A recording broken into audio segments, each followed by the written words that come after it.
नमस्कार। Wave and vibration की video व्याख्यानमाला में आज हम किसी माध्यम की अकोस्टिक इम्पीडेंस की चर्चा करेंगे। आपको ध्यान होगा, हम पहले व्याख्यान में ध्वनि का परावर्तन, ध्वनि का अपवर्तन और ध्वनि के विवर्तन के गुणधर्म की चर्चा कर चुके हैं और मैंने आपको ये बतलाया था कि ध्वनि का जो विवर्तन है उसके लिए आवश्यक शर्त ये है कि अवरोध का जो आकार है वह अवरोध का आकार तरंग की तरंगदैर्घ्य की कोटि का होना चाहिए। अर्थात ध्वनि तरंगों के साधारण आकार के अवरोध से तीक्ष्ण विवर्तन प्राप्त करने के लिए प्रयुक्त ध्वनि की तरंगदैर्घ्य अवरोध के आकार की कोटि की होनी चाहिए, इस ऑर्डर का होना चाहिए। अगर ऐसा होगा तो हमें जो विवर्तन मिलेगा वो बहुत शार्प विवर्तन मिलेगा। आज हम जो विवेचना कर रहे हैं वो है अकोस्टिक इम्पीडेंस ऑफ मीडियम।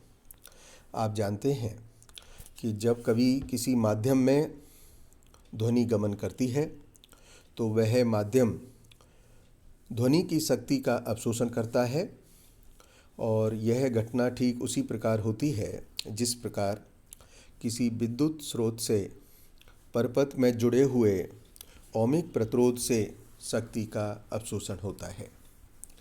इस प्रकार विद्युत परपथ में जुड़े प्रतिरोध, जिसे कि हम प्रतिबाधा के रूप में जानते हैं, के सिरों पर विभवांतर और परपथ में जुड़े स्रोत के विभव का विरोध करता है।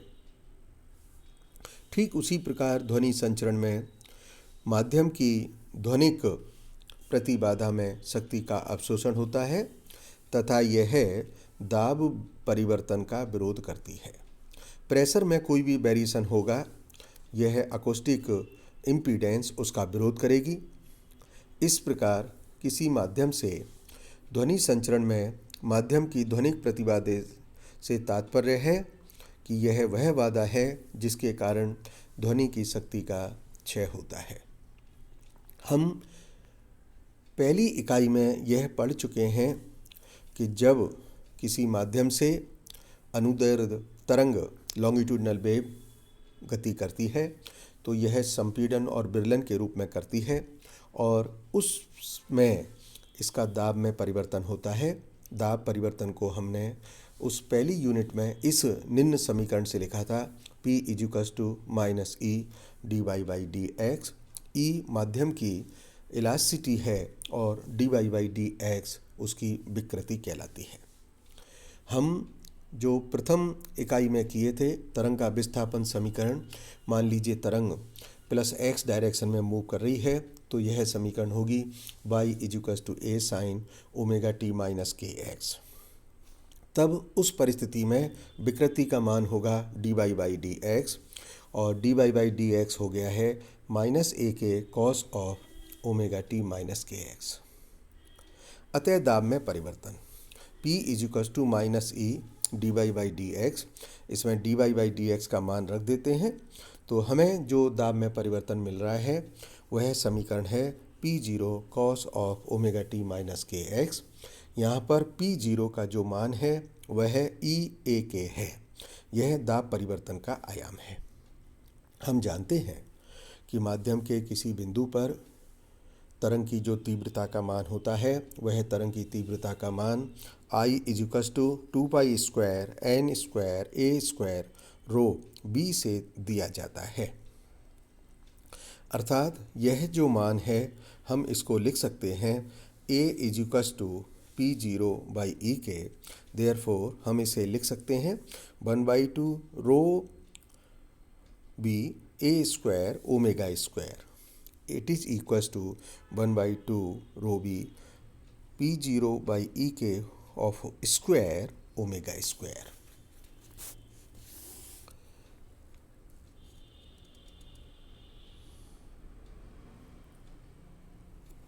आप जानते हैं ω/k = 2πn और k संचरण नियतांक है जिसका मान 2π/λ होता है, इसलिए ω/k = n λ b। And velocity of longitudinal wave is equals to square root of E by rho, or we can say that E is equals to rho B square. E is the elasticity of the medium. So by using all these substitution, we got intensity of sound wave in medium, which is equals to I is equals to P0 square upon 2 row B. Row B को हम Z लिखते हैं और इसे हम माध्यम की acoustic impedance कहते हैं. अर्थात हम लिख सकते हैं, समीकरण देखिएगा, I is equals to 1/2 P square by Z. यह है समीकरण. एसी सर्किट में जो लॉस ऑफ पावर है बी स्क्वायर बाई 2r के पैरेलल है, उसके रिजेंबल करता है. अतः हम कह सकते हैं कि माध्यम में ध्वनिक प्रतिबाधा ध्वनि शक्ति से शक्ति का अवशोषण ठीक उसी प्रकार से करती है जिस प्रकार से विभव स्रोत से विद्युत परपथ में ओमिक प्रतिरोध शक्ति का अवशोषण करता है. इस प्रकार माध्यम की जो ध्वनिक प्रतिबाधा है, हम उसका मान Z is equals to rho b लिखते हैं. स्पष्ट है, ध्वनिक प्रतिबाधा का जो मात्रक है, यह है मात्रक kilogram by metre cube into metre पर सेकंड, अर्थात kilogram by metre square second होता है. अब हम सीमा पर प्रतिशत परावर्तन और अपवर्तन की भी जानकारी कर सकते हैं. Percentage reflection and refraction at the boundaries. आप जानते हैं ध्वनि का वेग भिन्न भिन्न माध्यमों में भिन्न भिन्न होता है, वेलोसिटी अलग अलग होती है. जब ध्वनि तरंग एक माध्यम से दूसरे माध्यम में जाती है तो दोनों माध्यमों का जो इंटरफेस है, जिसको हम सीमा पृष्ठ कह रहे हैं, पर इसका आंतरिक परावर्तन और आंशिक अपवर्तन भी होता है. अतः ध्वनि ऊर्जा का वह भाग जो सीमा पृष्ठ से परावर्तित होकर उसी माध्यम में वापस लौट आता है, वह रिफ्लेक्टेड वेव के रूप में जाना जाता है, तथा ऊर्जा का वह शेष भाग जो दूसरे माध्यम में अपवर्तित हो जाता है, उसे हम अपवर्तित तरंगें कहते हैं. यदि प्रथम तथा द्वितीय माध्यम में ध्वनि के जो वेग हैं, वह वेग v1 और v2 हैं, तब हम परावर्तन गुणांक और अपवर्तन गुणांक को निम्न प्रकार से लिख सकते हैं. परावर्तन गुणांक और अपवर्तन गुणांक के समीकरण से स्पष्ट है कि परावर्तन गुणांक r का मान -1 तथा +1 के बीच में होता है. r का मान ऋणात्मक होने का अर्थ है कि परावर्तित ध्वनि तरंग की कला में पाई का अंतर आ जाता है. और यदि v1 is very greater then v2, अथवा दूसरा विकल्प v2 is very greater than v1, then magnitude of r is almost 1.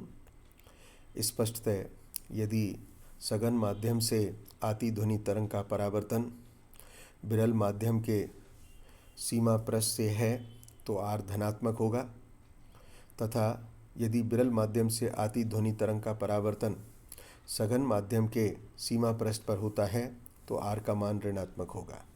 अर्थात परावर्तन गुणांक धनात्मक और ऋणात्मक होने की जो शर्त है, उसको हमने बताया है. हम समझ सकते हैं कि यदि जल में ध्वनि का वेग वायु में ध्वनि के वेग की अपेक्षा वायु में ध्वनि के वेग की अपेक्षा लगभग 10 गुना होता है. अर्थात जल में ध्वनि का वेग v1 is equals to 10 times of velocity of sound in air. अतः जल वायु सीमा पृष्ठ पर परावर्तन जो गुणांक होगा, उसका मान 9/11 अर्थात 0.81 होता है. इसलिए जल के अंदर समुद्री जानवरों द्वारा उत्पन्न ध्वनि तरंग जल के अंदर ही परावर्तित हो जाती है तथा जल के बाहर सुनाई नहीं देती.